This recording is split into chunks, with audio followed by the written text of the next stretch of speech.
Hi, welcome to today's practice session video.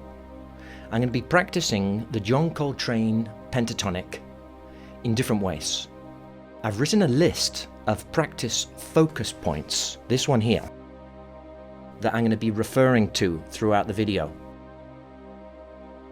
Like 14 points. I'll see if I get to all of them. And this is something that I do when I'm practicing. I focus on my mind onto different things. For instance, could be my breathing, or my throat, or the articulation, or the notes I'm playing, or the tuning. And sometimes, I'm kind of practicing those things simultaneously.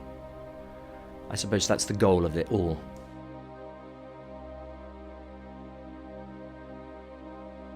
The great thing about these practice focus points is it's delightful kind of to place your mind in different aspects of the playing.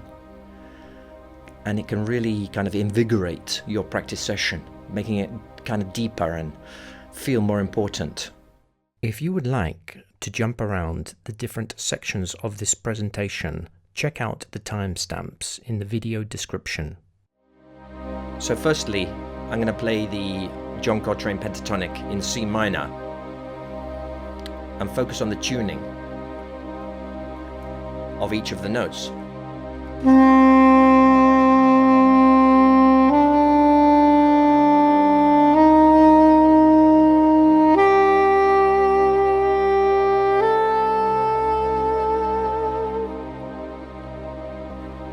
Going higher, checking the tuning going higher.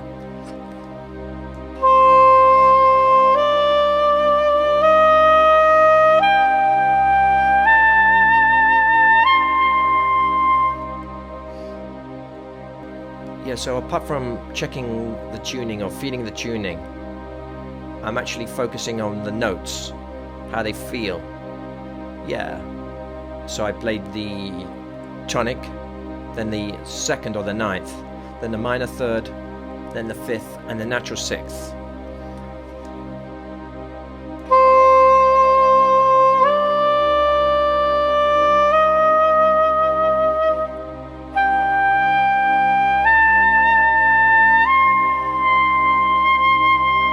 Wow, I don't quite like the higher notes yet.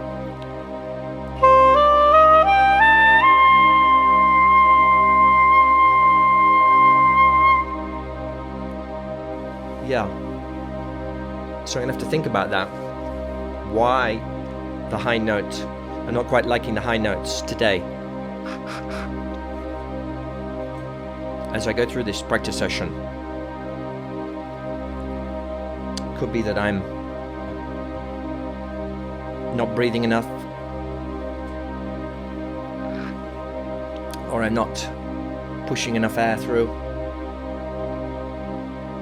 or the embouchure a little bit tight,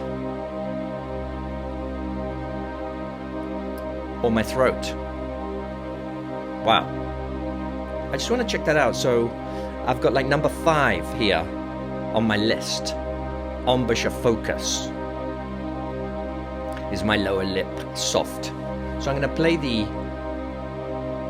Coltrane Pentatonic now, like in 2 octaves. I just changed the chord.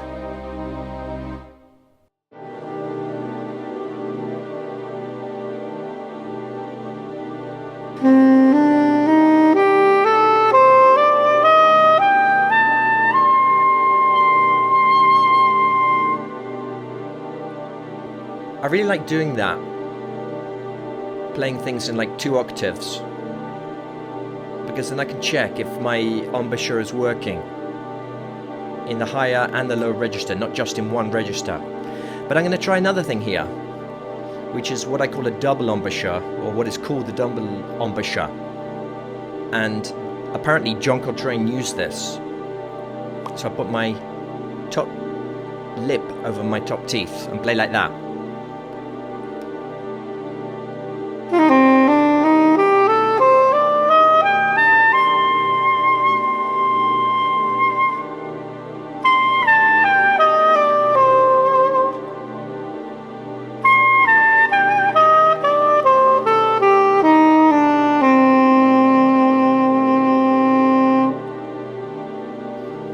double embouchure, if you haven't tried it before, it might be a little bit painful, and if it's painful, then that's kind of telling you that your embouchure is too tight.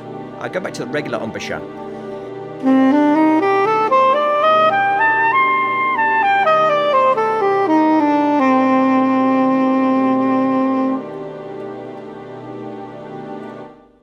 If you are enjoying the video and would like to see part 2, please be sure to like, comment and subscribe, as these gestures on your part encourage and please me. And now I'm going to play the John Coltrane Pentatonic in a zigzag.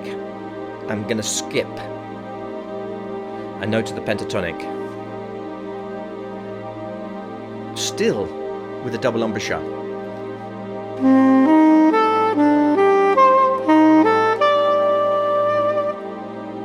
Actually, that was the regular embouchure. Here's the double embouchure.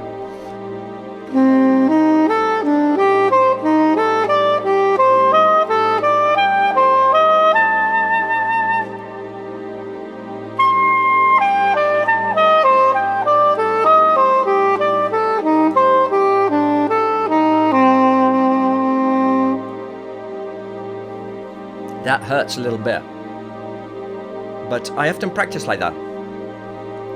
Let's do the same thing, but this time a zigzag shape.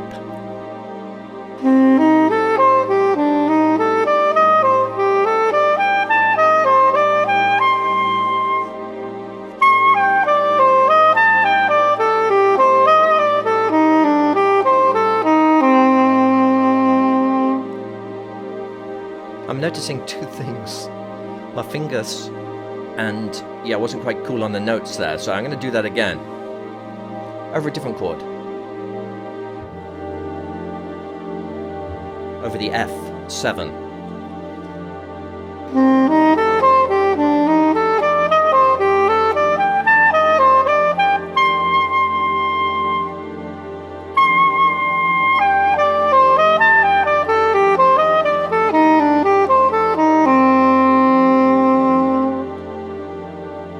Yeah, so that was with the double embouchure.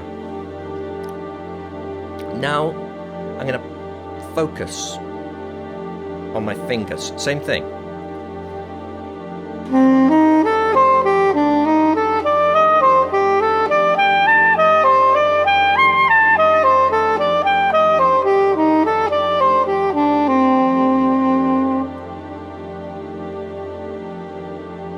Talking about the fingers, yeah, you can think about how high you're moving them.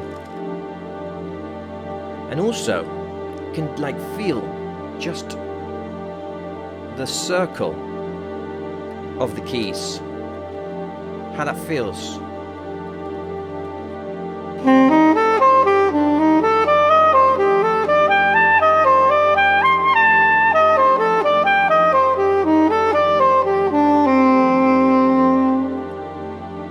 I could spend a good long time doing the fingers, focusing on the fingers.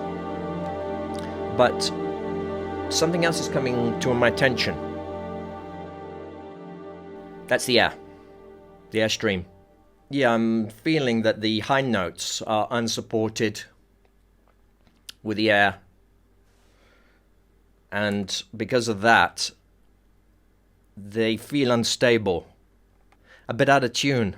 So let me see if I can remedy that, now focusing on the airstream and the breathing. So I'm going to breathe through my nose. And I'm going to think about pushing a really heavy piece of furniture. Like a great big piece of furniture, like I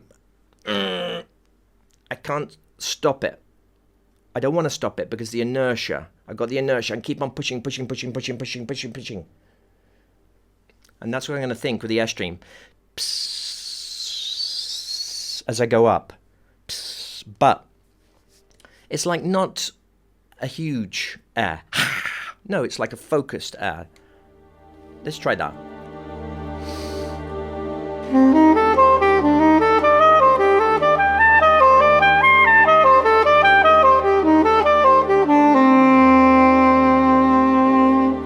Yeah, I like that that better.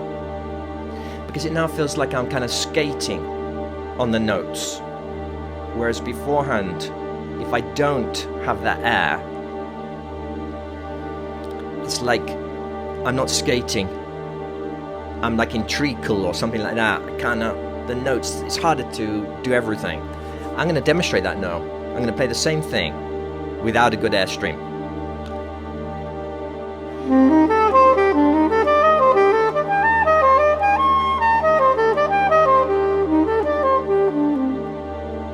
Yes, horrible. There's a word for that. Abomination. Everything's funny now. Everything's wrong. The tuning, the sound. This is with air.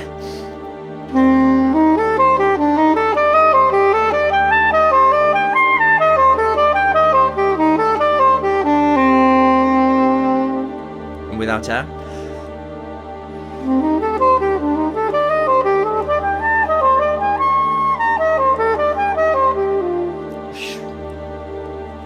Yeah, I don't know what bothers me most, the tuning or the sound. So let's change the chord again.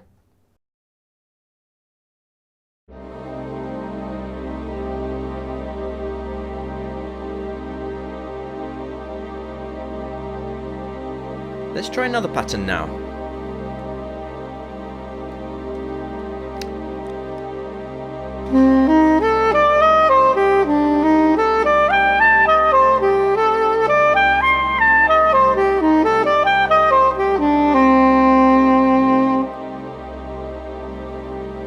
That's groups of 4 zigzag, so it's quite like big leaps. Let's try it once more.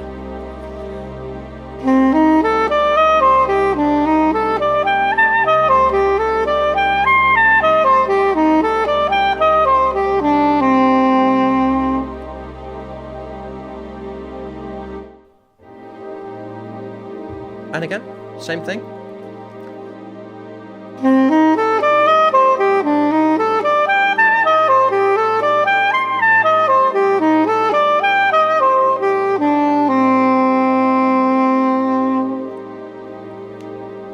Not bad. Now let's speak about the tongue, or focus on the tongue. First of all, speak about the tongue position. Where's my tongue position?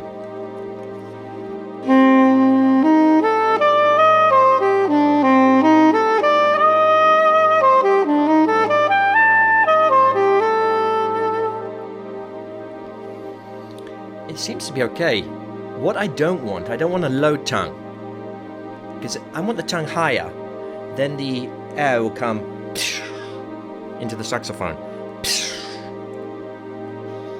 If it's low, the air is going to kind of go around in the cavity of my mouth and enter the saxophone without speed or velocity. And without a good direction. Let's try that. I'm going to think about that syllable to bring the tongue down to show you that.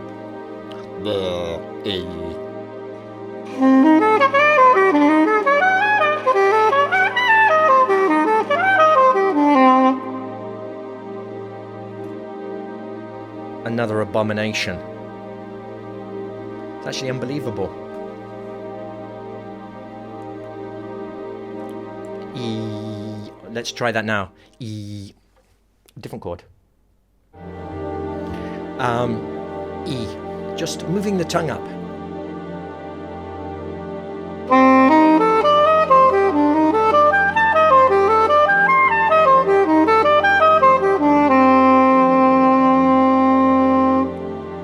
Tongue down. Oh.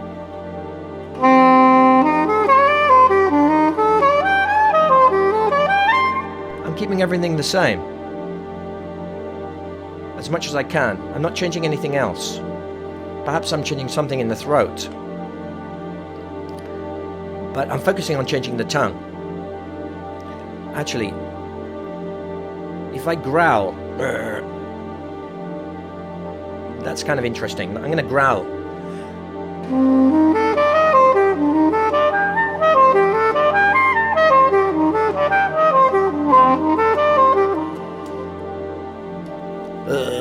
That kind of keeps the throat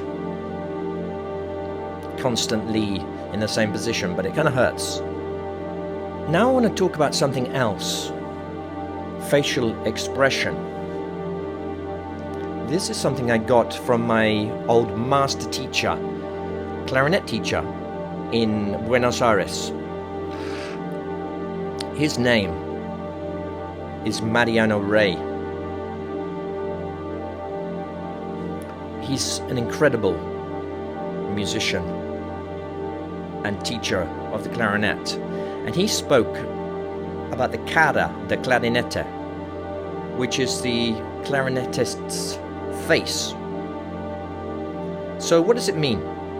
If I just play like a regular face, everything kind of comes down.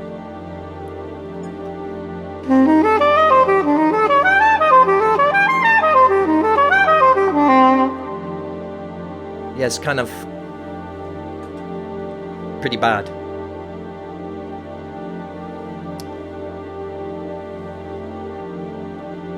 You heard the notes. They're all over the place. It's like some kind of slide trombone effect, slide saxophone.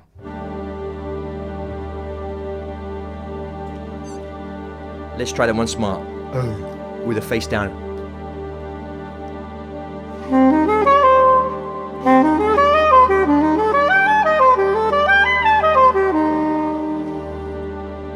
And so I found personally, not everyone does this or needs to do this, but I found for myself, I need to do this.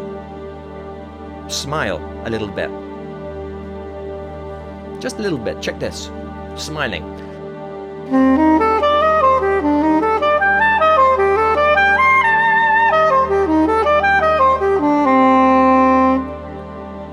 Yeah.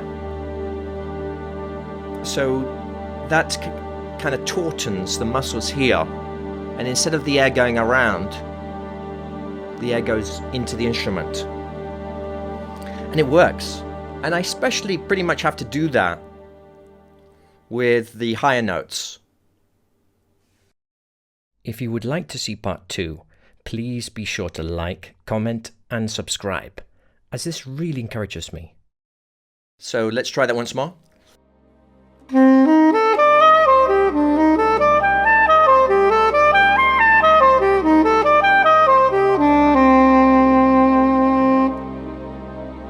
And now, without that smiling face, the droopy face.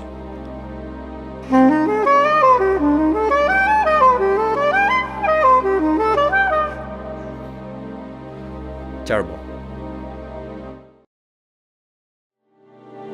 So yeah, if you want to avoid an abominable sound, yeah, you want to play with that kind of smiling face. But not everyone. But I need to do it.